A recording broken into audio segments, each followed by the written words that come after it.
এদিক করে আসেন যাতে সবাই দেখে। আওলাদে রাসূল সাল্লাল্লাহু আলাইহি ওয়াসাল্লাম, আওলাদে গাউসুল আজম মাইজভান্ডারী, মাইজভান্ডার দরবার শরীফ গাউসিয়া আহমদিয়া মঞ্জিলের সাজ্জাদান শিন হযরত মাওলানা আলহাজ শাহ সুফি সৈয়দ ইমদাদুল হক মাইজভান্ডারীর পৃষ্ঠপোষকতায় মাইজভান্ডারী শাহ এমদাদিয়া ব্লাড ডোনার্স গ্রুপের আয়োজনে বাংলাদেশ তেলাসামিয়া সমিতি ও হাসপাতাল এবং ফটিকছড়ি উপজেলা প্রশাসনের যৌথ সহযোগিতায় তেলাসামিয়া পরীক্ষার রিপোর্ট প্রদান ও সেমিনার অনুষ্ঠিত হয়েছে।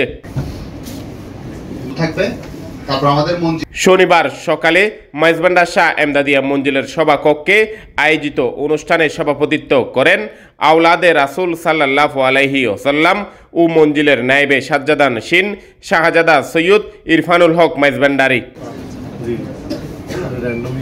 ভার্চুয়ালি প্রধান অতিথি ছিলেন বাংলাদেশ তেলাসামিয়া সমিতি ও হাসপাতালের উপদেষ্টা অধ্যাপক ডাক্তার এম এ খান। বিশেষ অতিথি ছিলেন ফটিকছড়ি উপজেলা সহকারী কমিশনার ভূমি মোহাম্মদ নজরুল ইসলাম ও ভার্চুয়ালি বক্তব্য দেন বাংলাদেশ তেলাসামিয়া সমিতি ও হাসপাতালের নির্বাহী পরিচালক ডাক্তার এ কে এম আকরামুল হোসেন স্বপন। সেমিনারে বক্তব্য দেন হাজি মোমেনা আনোয়ার মুহুরী, তেলাসামিয়া কাউন্সিলিং এর নির্বাহী পরিচালক ডাক্তার জয়নাল আবেদিন মুহুরী।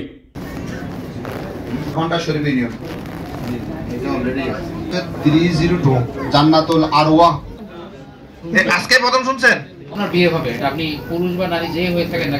সৈয়দ ইমদাদুল হক মাইজভান্ডারী উনি এই 90 বছর বয়সেও আপনাদের সবাইকে এই থ্যালাসেমিয়া নিয়ে কাজ করার জন্য যে আহ্বানটা জানাচ্ছে, আমরা আপনারা সবাই এই ওনার বার্ধক্যের মধ্যে এইটাকে নিয়ে কাজ করা প্রয়োজন মনে করে উনি যে আপনাদেরকে বারবার ডাকছেন, বারবার আপনাদেরকে এটার ব্যাপারে সচেতন করছেন, ফটিকছড়ির একজন প্রতিনিধি হিসেবে, ফটিকছড়ির একজন নাগরিক হিসেবে, বাংলাদেশের একজন ধর্মীয় ব্যক্তিত্ব হিসেবে আপনারা যারা ওনাকে সম্মান করেন, ভালোবাসেন, শ্রদ্ধা করেন, সবাই ওনার এই আন্তরিকতাটাকে খেয়াল করে আমরাও সবাই আন্তরিকভাবে এটাকে নিয়ে কাজ করবো ইনশাআল্লাহ। পরবর্তী প্রজন্ম আসবে, এই প্রজন্ম তো আসলে আপনাকে বলে আসে নাই, আপনি তাদেরকে আল্লাহর ইয়েতে নিয়ে আসবেন। তো নিয়ে এসে তাকে একটা বড় একটা অসুখ, যে অসুখের মানে অনেক কষ্ট, অনেক ভোগান্তি।